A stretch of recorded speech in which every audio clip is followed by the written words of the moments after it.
خیلی خوش اومدیم به چنل نیل اسکین. قبل از هر کاری لطفاً برید اون پایین سابسکرایب رو بزنین، اون زنگوله کنارش هم روشن کنین تا هر ویدیویی میذارم براتون نوتیفیکیشنش بیاد. سلام، من نیلوفرم. 5 ساله که کار پاکسازی پوست انجام میدم، مدرس اسکین کیرم و اینکه توی کلینیکای زیبایی تجربه همون 5 سال مشاوره زیبایی و دستیار پزشک بودن رو دارم. اینجا توی این چنل قراره که برای شما از تمام پشت پرده های کلینیک های زیبایی رونمایی کنم. هر چیزی که توی کلینیک بهتون نمیگن و من بهتون بگم و هر ابهامی که در مورد کلینیک های زیبایی دارید و من براتون برطرف کنم، صاف و صادقانه. خب توی این ویدیو من قراره براتون در مورد این صحبت کنم که شما میری کلینیک زیبایی، ازشون میپرسید که مثلا برای صورت من، برای گونم ژل خوبه یا پروتز گونه خوبه یا اینکه تزریق چربی خوبه. خیلی شفاف بخوام بهتون بگم، همه کلینیکا فقط کاری که خودشون انجام میدن و بهتون پیشنهاد میدن. یعنی اگر توی اون کلینیک که شما رفتین فقط کار تزریق چربی انجام میدن، هر کی بره اونجا ازشون مشاوره بگیره میگن که فقط تزریق چربی میتونی انجام بدی، یا اگه فقط کار پروتز انجام میدن میگن شما فقط پروتز به دردت میخوره. ولی اینجوری نیستش. اگر مشاوره اصولی و درست بخوام بدن، دقیقش اینجوریه که بیان صورت شما رو، بیس و پایش و استخون بندیش و توقعی که شما دارید، هزینه‌ای که میخواید صرف کنید، همه اینا رو در نظر بگیرن، بعد به شما مشاوره بدن که خب حالا کدوم از این کارا برای شما خوبه. من به عنوان کسی که الان در حال حاضر توی کلینیک های زیبایی مشغول به کار نیستم، میتونم براتون این نقد و بررسی رو انجام بدم که شما راحت تر خودتون بتونید انتخاب کنید. حداقل اگر میرید کلینیک، مثلا یک کلینیک بهتون گفت پروتز، یکی گفت ژل، یکی گفت چربی، خودتون بتونید بین این سه تا انتخاب کنید که کدومش رو دوست دارین که انجام بدید، با توجه به آسانه تحملتون، به دوران نقاهت، به اینکه حالا چه شرایطی توی صورتتون ایجاد میکنه و هزینه‌ای که داره. اول از همه در مورد پروتز گونه براتون صحبت میکنم. پروتز گونه به این صورته که شما عمل جراحی انجام میدین، یعنی صورتتون باز میشه و اینکه یک پروتزی از جنس معمولا یه سری حالت پیچ و مهره مانند و فلز مانند، فلزای معمولی نه، فلزی با ساختار بدن هماهنگ باشه، و یک سری سیلیکون استفاده میشه برای گونه یا حالا قسمت های دیگه. من حالا توی این ویدیو دارم براتون در مورد گونه صحبت میکنم. مثل داربست میذارن توی این قسمت گونه‌تون و اینکه دوباره اون قسمتی که شکافتن و بخیه میزنن. دوران نقاهتش معمولا طولانیه، چون عمل جراحی شما بیهوشی دارید و حالا به هر حال کاری که روی صورتتون انجام گرفته کار سنگینیه. معمولا هم کسایی که میرن واسه عمل بینی و چونه و اینا همزمان با هم این کارای پروتز صورت رو انجام میدن که یک بار حداقل بیهوش بشن. هزینه‌ش هم یک مقدار سنگینه و اینکه اگر که دکترتون خوب براتون تشخیص نداده باشه که اصلا پروتز به صورت شما میاد میشینه یا نه، شما بعد از انجام پروتز هیچ کار دیگه این نمیتونید بکنید. یعنی فقط میتونید برید پروتز رو دوباره بردارید که این یعنی دوباره باید برید عمل جراحی بکنید و اون پروتزی که اگر دوستش ندارید رو بتونید از صورتتون خارج کنید. این هم باید در نظر داشته باشین که وقتی پروتز توی صورتتون میذارین دیگه به هیچ عنوان نمیتونید چربی یا ژل یا هر چیز دیگه توی اون قسمت تزریق کنید، چون یک داربست ایجاد شده و اون داربست مانع از ورود هر نوع سوزن و کانالایی به اون قسمت صورتتون میشه. پس باید حتما روی موضوع خوب فکر کنید که اگر میخواین پروتز انجام بدین 0 تا 100 قضیه در نظر بگیرین، خیلی روش تحقیق کنید، خودتون رو توی اون موقعیت فرض کنید که اگر پروتز گونه انجام بدین، مثلا گونه چه شکلی قراره بشین که میتونید باهاش کنار بیاید یا نه، چون تقریبا مثل عمل بینی میمونه، بعدش نمیتونید کاری بکنید مگر اینکه برید همونجوری گفتم جراحی کنید و اینو دوباره درش بیارید که همون هزینه رو باید بدین، همون دوران نقاهت رو باید تحمل کنید. درد و بعد تحمل کنیم که چهرهتون دوباره به حالت قبل برمیگرده و اون هزینه هم دیگه بهتون بر نمیگرده. یه جای بخیه هم که اگر جراحتون خیلی حرفه‌ای نباشه ممکنه که براتون بمونه. این از پروتز. اینم در نظر داشته باشین که من اصلا بهتون نمیگم که کدوم از این روش‌ها خوبه، فقط ستاشو با هم دیگه مقایسه میکنم، دقیق بهتون میگم، خودتون باید تشخیص بدید که کدومشو دوست دارین انجام بدید. بعدی میشه تزریق چربی. استاپ بزن یه لحظه اینجا رو، چند دقیقه شو. خب تزریق چربی به این شکله که شما باید بدنتون چربی داشته باشه. معمولا هم از قسمت رون پایین چربی رو میگیرن یا از شکم میگیرن، یعنی چربی مفید باید بدنتون داشته باشه. اگر مثلا یه کوچولو شکم دارید یا اینکه یه کوچولو پشت رون پاتون حالا احساس میکنین که چربی وجود داره، اونا به درد تزریق چربی به هیچ عنوان نمیخوره.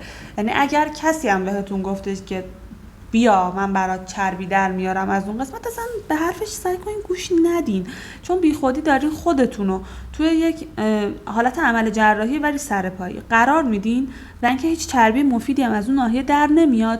در نهایت هم هیچ اتفاق خاص و شگفت انگیزی توی صورتتون نمیفته، چون چربی که داره از توی رون پای شما یا از توی شکم شما خارج میشه باید توی چند مرحله این حالت فیلتر بشه تا ازش آخرش یه چربی خالص در بیاد، یه مقدار قابل توجهی باشه که بتونه توی صورت شما خودشو نشون بده. چربی هم حالت عمل همونجوری گفتم سرپایی به حساب میاد، به خاطر اینکه چند ساعتی از شما زمان میبره ولی به هیچ عنوان بیهوشی نداره، با بی‌حسی انجام میشه و اینکه بخیه و اینا هم نداره، ولی جای سوزن و کانولایی که توی بدنتون و توی صورتتون هستش اولش یه مقدار تا یه هفته تقریبا تورم داره، قرمز میشه، کبود میشه حتی. و اینکه اگر پزشکتون نتونه خیلی خوب این ماجرا رو توی صورت شما کنترل کنه، تزریق چربی رو، ممکنه که دفرمه بشه. یعنی موقعی که شما تزریق کردین میرید خونه، اولش که خب باد داره، صورتتون التهاب داره، احساس میکنین که خب مثلا یه طرف بزرگ یه طرف کوچیکه، بعد که این التهابا میخوابه میبینین که ای مثلا یه ذره اینجاش قلمبه است، یه ذره بالا، این بچه ذره پایینه. اینو باید حتما در نظر داشته باشین که خیلی دکترتون دکتر حرفه‌ای و خبره‌ای باشه توی این کار که بتونه فرم صورتتون رو خیلی خوب در بیاره.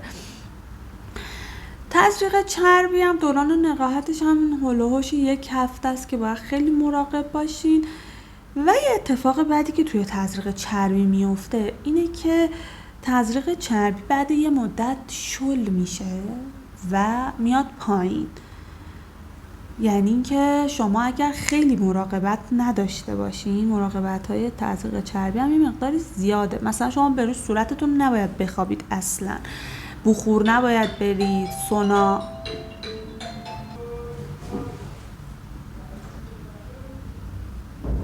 تلفن زنگ خورد، عوامل محیطی پیش اومد. بشمس ادامه. خب گفتم که توی تزریق چربی پس شما اصلا نباید توی گرما و آفتاب شدید و ماساژ رو روی صورت بخوابید و سونا جکوزی بخواین استفاده کنین و سولاریوم برید و اینا، اصلا اینا رو نداریم، اینا کاملا تعطیله، چون چربیای اون ناحیه رو آب میکنه و اینکه میاد پایین و شما امکان تخلیه اون چربی رو ندارین. چربی به هیچ عنوان تخلیه نمیشه. چربی اشتباه گفتم. چربی تخلیه میشه، جذب نمیشه. یه تکر رو روش ضرب در بزنید. چربی به هیچ عنوان جذب نمیشه و توی بدترین حالتی که براش اتفاق میفته اینه که باید تخلیه بشه دوباره. یعنی چربی که شما با زحمت از بدنتون خارج کردین و توی صورتتون تزریق کردین، اگر که خوشتون نیاد، شل بشه، بیاد پایین یا هر اتفاق دیگه ای دفرمه بشه، باید اونو تخلیهش کنین دوباره. و اینکه چربی هم از نظر من به هر کسی نمیاد و توی هر پوستی خوب نمیشه. مثلا کسی که پوستش شل شده و اینکه رو به پیری داره میره کم کم. به نظر من تزریق چربی برخلاف چیزی که پزشکا دارن میگن، البته پزشکا که تزریق چربی انجام میدن این پیشنهادو میکنن، تزریق چربی براشون خوب نیست. به خاطر اینکه شما فکر کن یه حجم چربی تو پوست تزریق کردی، بعد پوستت شله افتاده است. خب اوکی، الان اون چربیه رفته زیر پوستت سفت داره نشون میده، ولی وقتی این چربیه دوباره شل بشه بیاد پایین، خب پوستت 2 برابر میفته و اون افتادگی اگر اول به صورت چروک بوده الان به صورت چربی افتاده است، اصلا ظاهر قشنگی نداره. هزینه‌ش هم از جراحی مقدار پایین تره، ولی خب دوران نقاهت‌های خاص خودشو داره، هزینه‌های خاص خودشو داره. اینم کاملا انتخابی و سلیقه‌ایه. به اینم باید توجه داشته باشین که بعد یه مدت ممکنه که شل بشه و بیاد پایین. بعدی میشه ژل که براتون الان در موردش توضیح میدم. ژل ها خیلی برندهای مختلفی داره که همون حالا بهش فیلر هم گفته میشه و اینم بهتون میگم که فیلر و ژل با هم هیچ تفاوتی ندارن. یعنی وقتی بهتون میگن که مثلا یه جا میگن که ما فقط ژل تزریق میکنیم، یه جا میگن ما فقط فیلر تزریق میکنیم، ژل و فیلر یکیه، اصلا هیچ فرقی با هم دیگه نداره، 2 تا اسم داره فقط. ژل ها به این صورته که از برندهای ایرانی و چینی داره تا کشورهای مختلف اروپایی و آمریکایی و جاهای مختلف. اول از همه این که وقتی میخواین این کار رو انجام بدین، به هیچ عنوان سمت برندهای ارزون و ایرانی و چینی و کره درجه 3 و 4 نرید. یعنی اگر خودتون و صورتتون رو دوست دارید این کار رو نکنید. چربی گفتیم که خب اوکی تو بدترین حالت شل میشه میفته پایین، ولی حداقل از جنس بدن خودتونه. یعنی میدونید که آرزش توی بدترین حالت ممکنه که شل میشه میاد پایین، حالا تخلیهش میکنید. ولی ژل، چون اون ژلایی که گفتم چینی و ایرانی و اینا درجه 3-4 کره‌ای، چون اونا از جنس هیالورونیک اسید نیستن و از جنس خود بدن نیستن، ممکنه که عفونت کنن، ممکنه که باد کنه و یک حالت آبسه توی اون قسمت صورتتون ایجاد کنه و مجبور بشید که آنزیم بزنید تا جذب بشه و از بین بره. ولی اگر ژل خوبی بخواین تزریق کنید، توی بدترین حالت اتفاقی که برای ژل میفته اینه که جذب بدن میشه. جذب بدن هم که باز بستگی به ریاکشن بدن خودتون داره، یعنی که جذب بدن خودتون چجوری باشه. بعضیا هستن که وقتی الان ژل رو تزریق میکنن 2 ماه بعد میبینی هیچ ژلی تو بدنشون وجود نداره، توی صورتشون وجود نداره، مثلا توی لب زدن، تو گونه زدن، توی چونه زدن.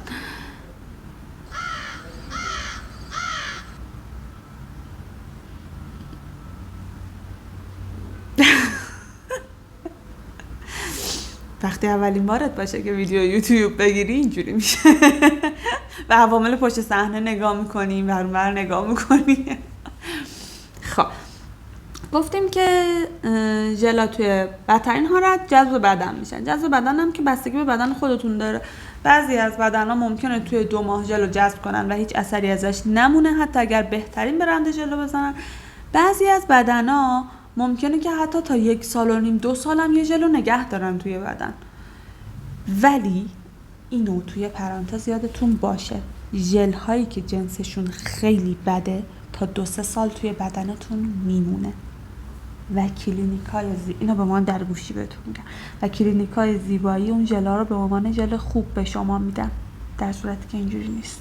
ژل خوب جنسش هیالورونیک اسیده، از جنس بدن خودتونه، جذب میشه به مرور زمان. یعنی هر چقدر بدن شما خوب اون ژل رو نگه داره، بازم بعد از یه مدت، بعد از 4 ماه 5 ماه 6 ماه 7 ماه بالاخره اون ژل جذب میشه. ژلی که 2 سال 3 سال توی صورت شما میمونه ژل خوبی نیست و از جنس پلاستیک. ژل هم هزینه‌اش متفاوته، بستگی داره که شما چه برندی انتخاب کنید و خب قطعاً برندهای خوب اصلا زیر 4 تومن 5 تومن نیستن. حالا الان تو این تاریخ که من دارم این ویدیو رو ضبط میکنم این قیمتی که من دارم بهتون میگم، اینم حدودیه، باز بستگی داره که حالا پزشکتون کی باشه، چه برندی باشه، کدوم منطقه از شهرتون بخواین تزریق کنین که قیمت ها متفاوته. دوران نقاهت ژل از چربی و از عمل کمتره، خیلی کمتره، در حد 2-3 روز. نگهداریشم خیلی راحت تر از چربیه و همچنین پروتز. نگهداریشم به این صورته که 1-2 روز روی صورتتون نمیخوابید و ماساژ نمیدید و 1-2 روز آب گرم نمیزنید و اینا. همین تو بدترین حالتم که گفتم جذب میشه. و تزریقشم و اینکه دفرم نشدنشم کاملا بستگی به پزشکتون داره که چقدر ماهر باشه توی این کار و چه جوری تزریق کنه که دقیقاً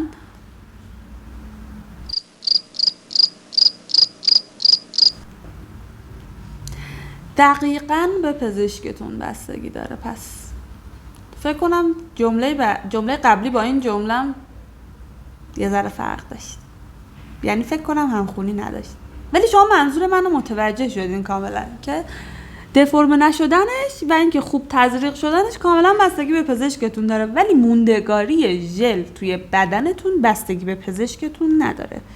یعنی نمیتونید بگید که من رفتم پیش یک پزشکی ژل خوب تو صورتم موند، همون ژل رو پیش یه پزشک دیگه تزریق کردم و از صورتم رفت. یعنی همچین فکتی در مورد تزریق ژل کاملا اشتباهه. فقط بستگی به برندی داره که تزریق میکنین و بستگی به جذب بدن خودتون داره. این 3 مورد رو من با هم دیگه براتون مقایسه کردم. ببخشید من خیلی مکس تو کنم وسطش. با هم دیگه براتون مقایسه کردم، خودتون بتونید راحت‌تر تشخیص بدید و اینکه بتونید راحت‌تر تصمیم بگیرید و گول بعضی از مشاوره ها رو نخورید. اگر اینکه سوالی دارین در این مورد توی همین ویدیو توی قسمت اینجایی که می‌نویسن توی کامنت برام بنویسین و اینکه زنگوله رو حتما یادتون نره که روشن کنین که ویدیوهایی که براتون میذارم نوتیفیکیشنش براتون بیاد. کلا قراره که توی این چنل تمام ویدیوها به این صورت باشه. اگر در مورد چیزی توی کلینیکای زیبایی ابهامی دارین، سوالی دارین که درست بهش جواب ندادن، خوب نتونستید تحلیلش کنید، خوب نتونستید به اون چیزی که دلتون میخواد برسید، راحت بتونین تشخیص بدین که چه کاری رو میخواین انجام بدین و حالا اونجوری که باید بهتون مشاوره ندادن، میتونید برام بنویسین. من در مورد همون براتون ویدیو درست میکنم و میذارم. دوستتون دارم.